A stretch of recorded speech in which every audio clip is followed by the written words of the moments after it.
പവിത്രത്തിലെ പുത്തൻ സ്റ്റോറിയിലേക്ക് ഏവർക്കും സ്വാഗതം. ഈ സ്റ്റോറി ഇഷ്ടപ്പെടുവാണെങ്കിൽ സബ്സ്ക്രൈബ് ചെയ്യണേ. അതുപോലെ തന്നെ ലൈക്ക് ചെയ്യാനും ഹൈപ്പ് ചെയ്യാനും മറക്കില്ലേ. അങ്ങനെ ശങ്കരനാണെങ്കിൽ ശ്രീകാന്തിൻ്റെ അടുത്ത് ചോദിക്കുന്നുണ്ട്, അവൾ പറഞ്ഞ പോലെ വിക്രത്തിൻ്റെ വീട്ടിൽ നിന്ന് വേദ ഇവിടേക്ക് വരാൻ കാരണം നീ എങ്ങാനുമാണോ എന്ന് ചോദിക്കണം. അപ്പോൾ ശ്രീകാന്ത് പറയാണ്, ഞാൻ എന്ത് ചെയ്യാന്ന് വെച്ചാൽ അവൾ ചുമ്മാ പറയാണ്, അവൾക്ക് ജയിക്കാൻ വേണ്ടി വായിത്തുനിന്ന് എന്തോ പറയുകയാണ് എന്ന് പറയാണ് ശ്രീകാന്ത്.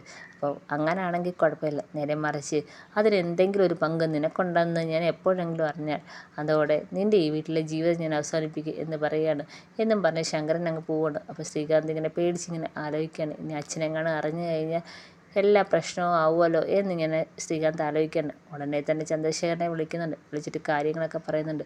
അപ്പോൾ ചന്ദ്രശേഖരൻ ചോദിക്കുന്നുണ്ട്, നീ വർഷ പറഞ്ഞ കേട്ട ഉടനെ ഓടിപ്പോയി വേദയുടെ റൂം ചെക്ക് ചെയ്യാൻ നോക്കി, നീ മണ്ടനല്ലയോ? നീ എന്താ വിചാരിച്ചേ അങ്ങോട്ട് ചെല്ലുമ്പോൾ ഉടനെ അവൾ പേടിച്ച് വിറച്ച് റൂമൊക്കെ തുറന്നിട്ട് നിന്നെ കാണിക്കുമെന്നു എന്ന് ചന്ദ്രശേഖരൻ ചോദിക്കുന്നുണ്ട്. അപ്പം ശ്രീകാന്ത് പറയാണ്, പിന്നെ അല്ലാതെ ഞാനെന്താ വേണമായിരുന്നു? ആദ്യം നീ വേദയുടെ ചലനങ്ങൾ ശ്രദ്ധിക്കണമായിരുന്നു. വേദയ്ക്ക് എന്തെങ്കിലും മാറ്റമുണ്ടോ എന്ന്, വേദ ആരെങ്കിലും ആ മുറിയിലുണ്ടോ അതൊക്കെ ശ്രദ്ധിച്ച് ഉണ്ടെന്ന് നീ ഉറപ്പ് വരുത്തിയതിന് ശേഷമല്ലേ അങ്ങോട്ട് ചെല്ലേണ്ടത്. മാത്രവുമല്ല ആ തെളിവോടെ അല്ലേ അവളെ പൊക്കേണ്ടത്. അല്ലാതെ ഞാനൊന്ന് മുറി പരിശോധിക്കട്ടെ എന്നും പറഞ്ഞിട്ട് ഓടി ചെന്ന് കഴിഞ്ഞാൽ അവളങ്ങ് മുറി പരിശോധിക്കാൻ നിന്നെ സമ്മതിക്കുമെന്നാണോ?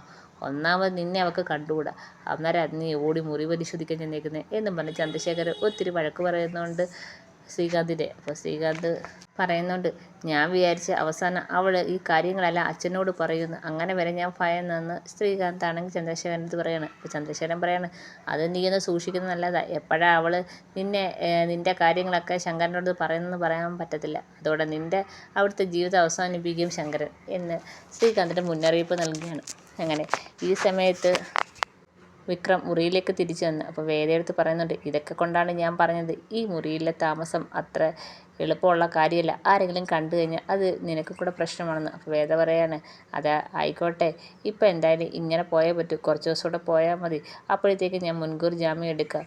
വരുണിൻ്റെ കൊലപാതകത്തിൽ എന്തായാലും ജാമ്യം എടുക്കാം എന്ന് വേദ വിക്രത്തിന് ഉറപ്പ് നൽകുന്നുണ്ട്. അങ്ങനെ അവർ കേസിനെക്കുറിച്ചും മറ്റുള്ള കാര്യങ്ങളൊക്കെ സംസാരിക്കാൻ ഈ സമയത്താണെങ്കിൽ കമലാമ്മയും മാഷുമൊക്കെ വീട്ടിലുണ്ട്. അപ്പോഴത്തേക്ക് അങ്ങോട്ട് പോലീസ് വരുന്നുണ്ട്.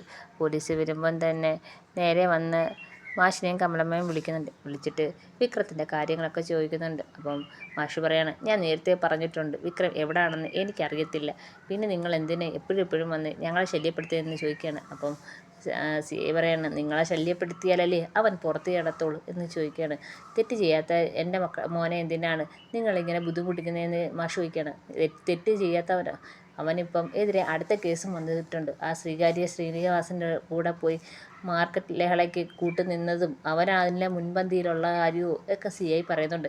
അവനെ ഇനി എങ്ങാനും കിട്ടിക്കഴിഞ്ഞാൽ അവനെ പുറംലോകം കാണിക്കത്തില്ല എന്ന് സി ഐ പറയാണ്. അപ്പോൾ കമലാമ്മയാണെങ്കിൽ അങ്ങ് കരച്ചിട്ട് തുടങ്ങുവാണ്. അപ്പോൾ മാഷ് പറയാണ്, നീ എന്തിനാ അങ്ങനെ കരയുന്നത്? ഇവരുടെ ആഗ്രഹങ്ങൾ പറയല്ലേ, ഇതൊക്കെ നടക്കണമെന്നുണ്ടോ എന്ന് മാഷ് ചോദിക്കുകയാണ്. അപ്പോൾ സി ഐ പറയാണ്, മാഷ് കൂടുതൽ കളിയാക്കിയൊന്നും വേണ്ട, ഇത് ഞങ്ങളുടെ ആഗ്രഹമല്ല, ഇത് നടക്കാൻ പോകുന്ന കാര്യമാണെന്ന് സി ഐ പറയാണ്. പിന്നെ മാഷെന്ന് പറഞ്ഞതുപോലെ ഭാര്യയെ ചോദ്യം ചെയ്യണമെങ്കിൽ വനിതാ പോലീസ് ഉണ്ട് വേണമെന്ന്, അതുകൊണ്ട് ഞങ്ങളുടെ കൂടെ വനിതാ പോലീസുണ്ട്. പിന്നെ ചോദ്യം ചെയ്യാൻ നേരത്ത് വനിതാ പോലീസ് ഇല്ലെന്നൊന്ന് പറഞ്ഞ് കളയല്ലേ. അങ്ങനെ വനിതാ പോലീസ് നിൽക്കുമ്പോൾ തന്നെ സി ഐ ചോദിക്കുന്നുണ്ട്, ഇനി പറ അവൻ എവിടെയാണെന്ന് വ്യക്തമായിട്ട് പറഞ്ഞു കഴിഞ്ഞാൽ നിങ്ങളെ ഞാൻ വിട്ടേക്കാം എന്ന് പറയാണ്. അപ്പം കമലാമ്മ പറയാണ്, എനിക്കറിയത്തില്ല അവൻ എവിടെയാണെന്ന്, നിങ്ങൾക്കറിയാം, നിങ്ങളെ കാണാൻ അവൻ വരാതിരിക്കത്തില്ല, ഉറപ്പായിട്ട് നിങ്ങളെ കാണാൻ വരുന്നുണ്ട്. അപ്പം അവൻ എവിടെയാണെന്ന് മാത്രം പറഞ്ഞു തന്നാൽ മതിയെന്ന് പറയാണ്. അല്ലെങ്കിൽ പിന്നെ നിങ്ങളുടെ അടുത്ത മക്കൾക്കും കൂടെ പ്രശ്നമാണ് എന്ന് കമലാമ്മ എടുത്ത് സി ഐ പറയുന്നുണ്ട്. അപ്പം കമലാമ്മ പറയാണ്, എനിക്ക് അറിഞ്ഞുകൂടാത്ത കാര്യം ഞാൻ എങ്ങനെ പറയാനാണ് എന്ന് പറയാണ്. അപ്പം മാഷ് പറയാണ്, എന്തിനാ സാറേ എൻ്റെ ഭാര്യയെടുത്ത് ഇങ്ങനെ ചൂടായി സംസാരിക്കുന്നത്? അവൾക്ക് അറിഞ്ഞുകൂടാത്ത കാര്യം അവരെങ്ങനെ പറയാനാണ്? ഞങ്ങൾക്കറിയത്തില്ല വിക്രം എവിടെയാണെന്ന്, അല്ലെങ്കിൽ താൻ പറഞ്ഞാൽ മതിയെന്നും പറഞ്ഞുകൊണ്ട് മാഷിൻ്റെ കോളറിൽ പിടിക്കുന്നുണ്ട്. അപ്പോഴത്തേക്കാണെങ്കിൽ അങ്ങോട്ടും ഇങ്ങോട്ടും തെള്ളും വഴിയായി. അപ്പം മാഷ് പറയുന്നുണ്ട്, വീട് സാറേ എനിക്കറിയാത്ത കാര്യം ഞാൻ എങ്ങനെയാണ് പറയുന്നതെന്ന് പറയണം. ഇതൊക്കെ കാണുമ്പോഴത്തേക്ക് കമലാമ്മ കരഞ്ഞുകൊണ്ട് സി എ അടുത്ത് സാറേ വീട് സാറേ എന്നൊക്കെ പറയുന്നുണ്ട്. അപ്പോൾ സി എ കോളർ വിട്ടിട്ട് പറയാനേ, അവൻ ഇവിടെ വന്ന് കഴിയുമ്പോൾ നിങ്ങൾ പറഞ്ഞേക്കണം മര്യാദയ്ക്ക് വന്ന് പോലീസ് സ്റ്റേഷനിൽ കീഴടക്കാൻ, അതാണ് അവന് നല്ലത്.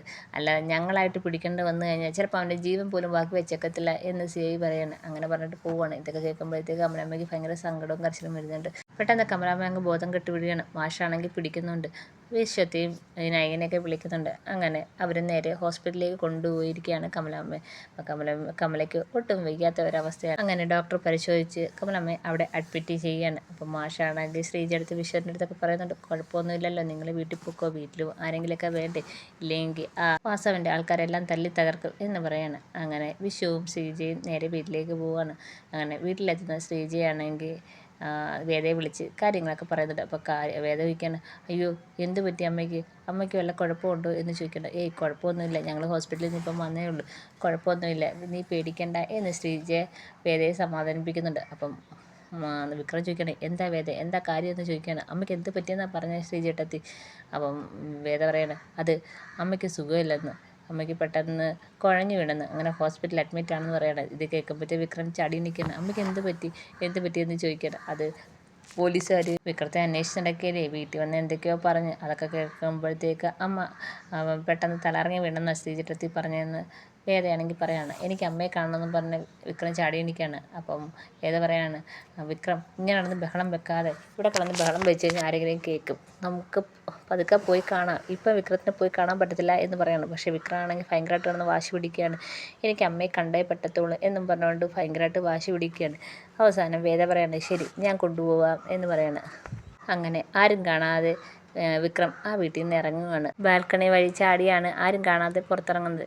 വേദയാണെങ്കിൽ ഇതറിഞ്ഞ് നേരെ ഹോസ്പിറ്റലിലേക്ക് പോകാൻ വേണ്ടി റെഡിയാവുകയാണ്. അങ്ങനെ വേദയാണെങ്കിൽ നേരെ ഹോസ്പിറ്റലിൽ എത്തുകയാണ്.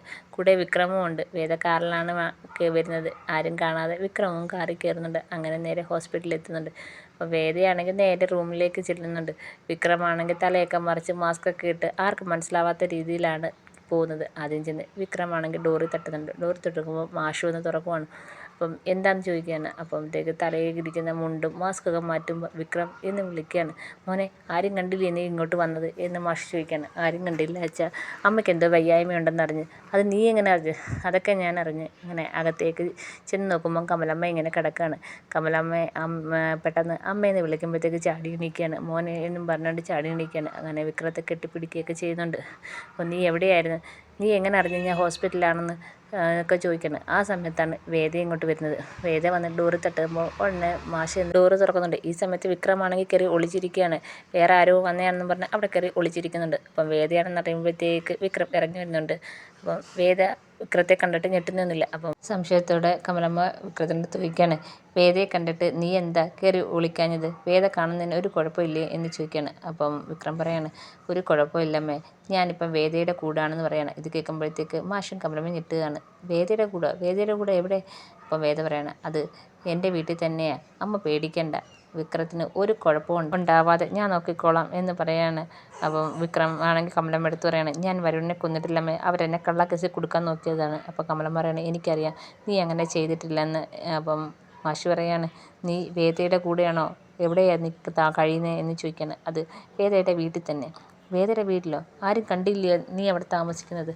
അത് ഒരു ദിവസം വാസവൻ എന്നെ പിടികൂടിയതാണ്, അവിടെ നിന്ന് എന്നെ രക്ഷിക്കൊണ്ട് വന്നത് വേദയാണെന്ന് പറയണം. അപ്പോൾ വേദ പറയാണ്, അച്ഛനും അമ്മയും ഒരു കാരണവശാലും പേടിക്കണ്ട, എൻ്റെ കൂടെ വിക്രമുള്ള കാര്യം ആർക്കും അറിയത്തില്ല. ഇപ്പം വിക്രത്തിന് അമ്മയെ കാണണമെന്ന് പറഞ്ഞ് അതുകൊണ്ടാണ് ഞങ്ങൾ വന്നത്. പിന്നെ ഞങ്ങളിവിടെ വന്ന കാര്യം അമ്മ ആരോടും പറയാനും നിൽക്കല്ലേ, എൻ്റെ കൂടെ വിക്രം സുരക്ഷയാണെന്ന് വേദ പറയാണ്. അപ്പോഴത്തേക്കാണെങ്കിൽ കമലമ്മയാണെങ്കിൽ വിക്രത്തെ കെട്ടിപ്പിടിക്കുകയാണ്. നീ എപ്പോഴും നന്നായി ഇരുന്നാൽ മതി, വേദയുടെ കൂടെ നീ സുരക്ഷയായിരിക്കും, അതുകൊണ്ട് എനിക്കൊരു ഭയവും ഇല്ല, എനിക്കൊരു ടെൻഷനും ഇല്ല മാഷേ, എൻ്റെ ടെൻഷനൊക്കെ മാറിയെന്ന് പറയാണ്. അങ്ങനെ വിക്രത്തിനും കമലമ്മയ്ക്കും ഭയങ്കര സന്തോഷമാകുന്നുണ്ട്. അങ്ങനെ അവർ യാത്ര പറഞ്ഞ് അവിടെ നിന്ന് ഇറങ്ങുമ്പോൾ വേദയാണെങ്കിൽ കമലമ്മ കെട്ടിപ്പിടിക്കുന്നുണ്ട്. എൻ്റെ മോൻ്റെ ഭാഗ്യമാണ് നീ എൻ്റെ മോനെ പൊന്നുപോലെ സൂക്ഷിക്കുമെന്ന് എനിക്കറിയാം എന്ന് വേദയെടുത്ത് പറയാണ്. അപ്പോഴും വേദ പറയുന്നുണ്ട്, അമ്മ ഒന്നും കൊണ്ട് ഭയക്കണ്ട, ഞാൻ എപ്പോഴും വിക്രത്തിൻ്റെ കൂടെ ഉണ്ട്, വിക്രത്തിന് ഒരാപത്തും വരാതെ ഞാൻ സൂക്ഷിച്ചോളാം എന്ന് പറയണം. അങ്ങനെ അവർ രണ്ടുപേരും അവിടെ നിന്ന് ഇറങ്ങിയാണ്.